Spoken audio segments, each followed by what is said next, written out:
नमस्कार दोस्तों, मेरा नाम है विजय कुमार। आप देख रहे हैं कॉमिक्स पिटारा चैनल को। तो चलिए दोस्तों, राज कॉमिक्स में ट्रेजेडी किंग गमराज की इस शानदार कॉमिक्स को शुरू करते हैं, जिसका नाम है मस्खरा।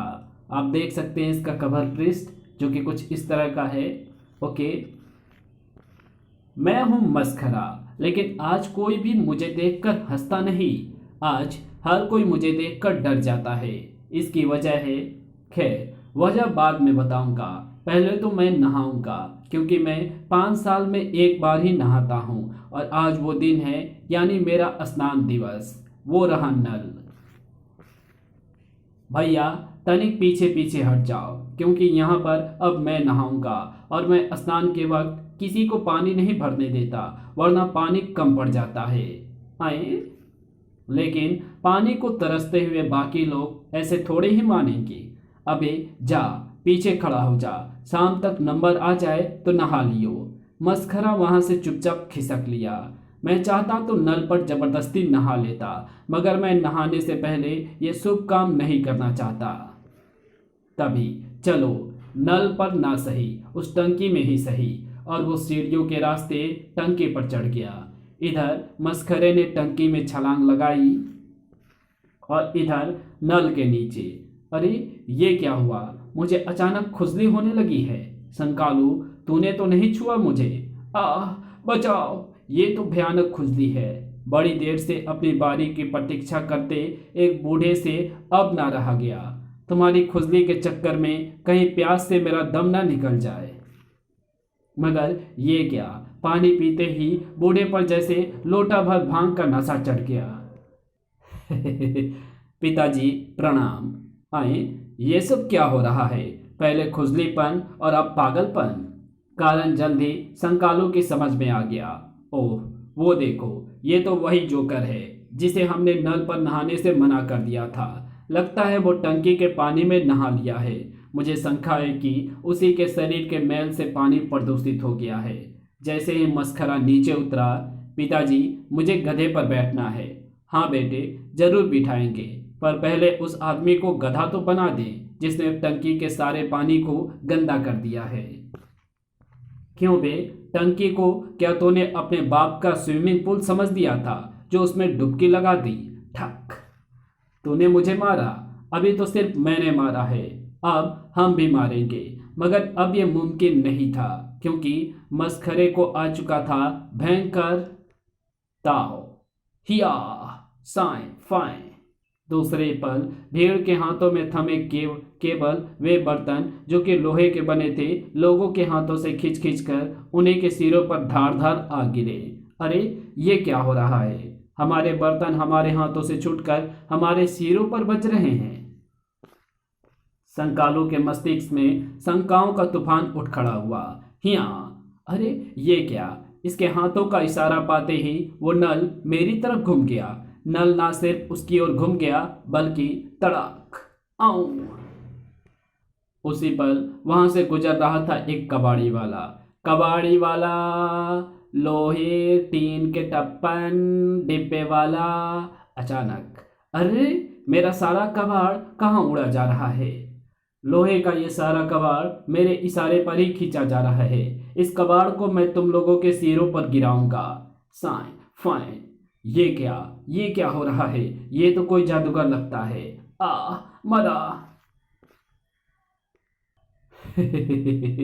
जादूगर नहीं, मैं हूं मस्खरा। लोहा मेरा आदेश का गुलाम है। मेरे हाथ के एक ही इशारे पर वो मेरे शत्रु पर झपट पड़ता है। मेरी रिक्शा का लोहे का फ्रेम रिक्शा से अलग हो गया। बचाओ! संकालू के बच्चे, तूने मुझे मारा था। अब देख, तुझे मजा चखाता हूँ। देख, इस झोपड़े की ये लोहे की धारदार छत अब तेरा सिर धड़ से जुदा करने आ रही है। गुरु, बचाओ! घबराओ नहीं संकालू, मैं आ गया हूं गुरु। तभी टनाक! लेकिन दूसरे ही पल तेरी हरकतें मैं भी देख एवं सुन चुका हूं मस्खरे, और अब मैं तुझे सीधा करके रख दूंगा। ठक! आ! कमराज का घूसा खाकर मस्खरे का क्रोध और भी फट पड़ा। अब तू भी मरेगा। ये देख, ये कीलें जो अब तेरे चौखटे का डिजाइन बदल देंगी। गमराज ने फुर्ती से उठा ली वो सीट जो उस वक्त उसका कवच बन गई। ओह, ये तो बड़ा ही खतरनाक बंदा है, मगर ये लोहे को इस प्रकार कंट्रोल कैसे कर रहा है। उसी पल गूंज उठा पुलिस का तेज सायरन। वो वो वो ओह, पुलिस के चक्कर में मैं नहीं पड़ना चाहता, इसलिए मुझे यहाँ से भागना पड़ेगा। मगर भागने के लिए इस लड़के से पीछा छुड़ाना जरूरी है, और पीछा छुड़ाने के लिए मैं उसकी तरफ उछालता हूँ ये गटर का ढक्कन। अगले ही पल ठक। इंस्पेक्टर ईमानदार अपने दोनों हवलदार रिश्वती और चालू राम के साथ वहां पहुंच गया।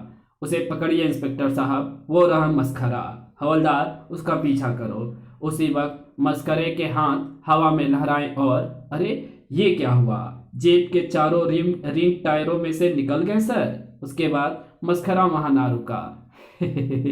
अब करो मेरा पीछा। हवलदार, क्रेन बुलवाओ और हमारी जीप ले चलो। Yes sir. गुरु, तुम ठीक तो हो ना? तू देखता जा संकालू, मैंने उस मस्खरे के मस्खरेपन को ठीक ना किया तो मेरा भी नाम गमराज नहीं। इधर आगे बढ़ा जाता मस्खरा सहसा ठिठक कर रुक गया। ओह, ये क्या? चुंबक से सड़क पर लोहा बीनने वाले लड़के। इन्हें देखकर मुझे अपना अतीत याद आ गया। याद आ रही है वो मंगल की रात। मेरी माँ का उस रात खांस खांस कर बुरा हाल था। तू आ गया बेटा कालू, क्या ग्लाइकोडीन लाया है? नहीं माँ, मगर देख मैं तेरे लिए क्या लाया हूँ। भुना हुआ प्याज। नुक्कड़ वाले वैद्य एठोमल जी ने मुझे बताया है कि भुना हुआ प्याज खाने से खांसी ठीक हो जाती है। बेटा, और कुछ नहीं लाया खाने को? हमारे पड़ोस के तेरे डॉक्टर अंकल का कहना है कि मेरी बीमारी केवल पौष्टिक आहार खाने से दूर होगी, जैसे फल, ड्राई फ्रूट, दूध, हरी सब्जी, अंकुरित अनाज, गोलगप्पे, टिक्की, पापड़ी, आइसक्रीम। ये सुनते ही मैं इमोशनल हो गया और वो भुना हुआ प्याज मैंने खा लिया, क्योंकि इमोशनल होने के बाद भी मेरी आंखों से आंसू नहीं निकल रहे थे। मैंने खुद को धिक्कारा। धिक्कार है तुझ पर रे कालू, तेरी माँ सख्त बीमार है और तू उसे पौष्टिक आहार भी लाकर नहीं दे सकता। डूब मर कहीं जाकर। माँ, तू फिक्र मत कर, अगर तेरी बीमारी का इलाज पौष्टिक आहार है तो मैं तुझे ये सब चीज़ें खिलाने के लिए जमीन आसमान एक कर दूंगा। बेटा, तेरे पास 2 रुपए तो है ना? हाँ माँ, ये देख। एंटू बैद जी को आज की दिहाड़ी की कमाई में से 20 रुपए देने के बाद मेरे पास 2 रुपए बचे हुए हैं। तो फिर बेटा, छोले वाले से 2 रुपए वाला एक पत्ता छोले का लेकर देता जा। मिर्ची थोड़ी तीखी रखवाइयो। जा बेटा, जा। उन दिनों 2 मदारियों के साथ मस्खरे के रूप में एस्टेब्लिश्ड होने की कोशिश कर रहा था, पर कोई भी मदारी मुझे अपने साथ एक दिन से ज़्यादा नहीं रखता, क्योंकि मस्खरा होने के बाद भी मैं किसी को हंसा नहीं पाता था। भाइयों, मेरी माँ सख्त बीमार है। आप प्लीज़ एक बार हंस देना, क्योंकि आप हंसेंगे नहीं तो मदारी मुझे नौकरी से निकाल देगा। नौकरी से निकाल देगा तो माँ के इलाज के लिए मैं पैसा कहाँ से लाऊंगा? मेरी माँ बीमार से तड़प तड़प कर मर जाएगी। लोगों, सिर्फ एक बार हंस दो।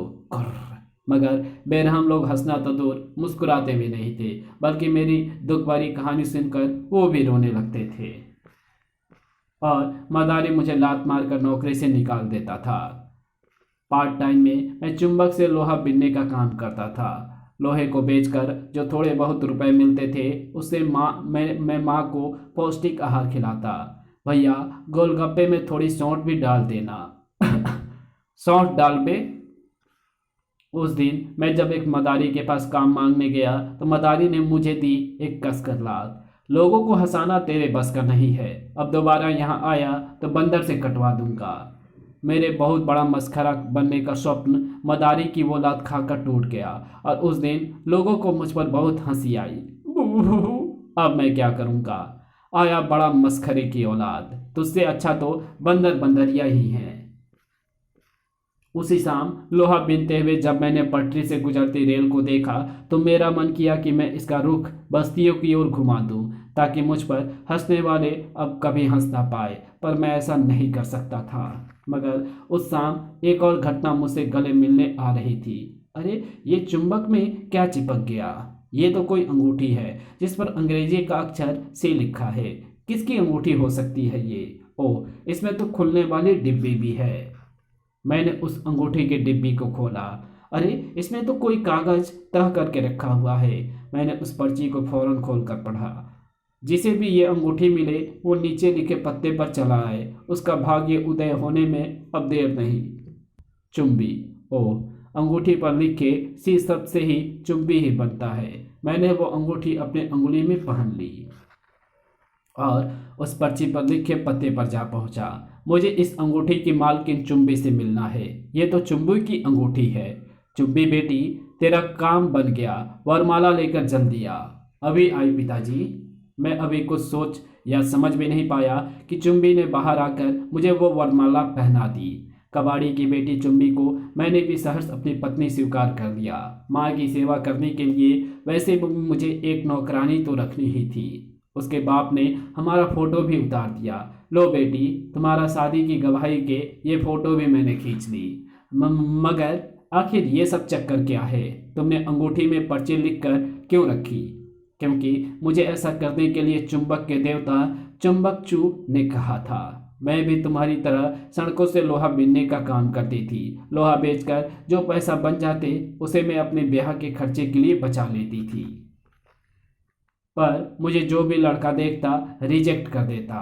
रिजेक्ट। कितने लड़के मुझे देखने आए और खा पी कर चले गए। किसी ने भी नहीं कहा कि शादी के कार्ड छपवाओ। उस दिन मैं सुबह सवेरे चुंबक लेकर लोहा बीनने निकली तो रात तक लोहा ही बीनते रही। लोहा बीनते बीनते मेरी उंगलियों से खून बहने लगा और आंखों से आंसू। तभी अचानक, हम तुमसे प्रसन्न हैं चुंबी। हम चुंबक के गॉड चुंबकचू हैं। लो ये अंगूठी। ये ऑर्डिनरी अंगूठी नहीं है। हम जो बताएं वो मैसेज तुम इसमें लिख कर रख दो और अंगूठी को फेंक दो। फिर ये अंगूठी जो भी तुम्हारे पास लाएगा तुम उसी के गले में वरमाला डाल देना। वही तुम्हारा पति होगा। यही नहीं, शादी के बाद तुम ये अंगूठी अपने पति को पहना देना। तब उसके हाथों में चुंबकीय शक्ति आ जाएगी जिससे उसमें हल्के से हल्के और भारी से भारी लोहे को भी उठा लेने और उसका रुख पलटने की शक्ति आ जाएगी। तब तुम्हें चुंबक को जमीन पर रगड़ रगड़ कर लोहा ढूंढते हुए अपनी कोमल उंगलियां घायल करने की जरूरत नहीं पड़ेगी। Good bye baby. Bye bye Chumbakchu. इस कहानी को यहीं समाप्त करते हैं। इसके आगे कहानी पढ़ेंगे इसके पार्ट 2 में। तो मिलते हैं इसके दूसरे पार्ट में। तब तक के लिए बाय। अगर आपको ये वीडियो पसंद आई हो तो इस वीडियो को लाइक शेयर कमेंट ज़रूर कर देना। चैनल पर नए हो तो चैनल को सब्सक्राइब कर ऑल नोटिफिकेशन को सिलेक्ट ज़रूर कर लेना। Thanks for watching my videos.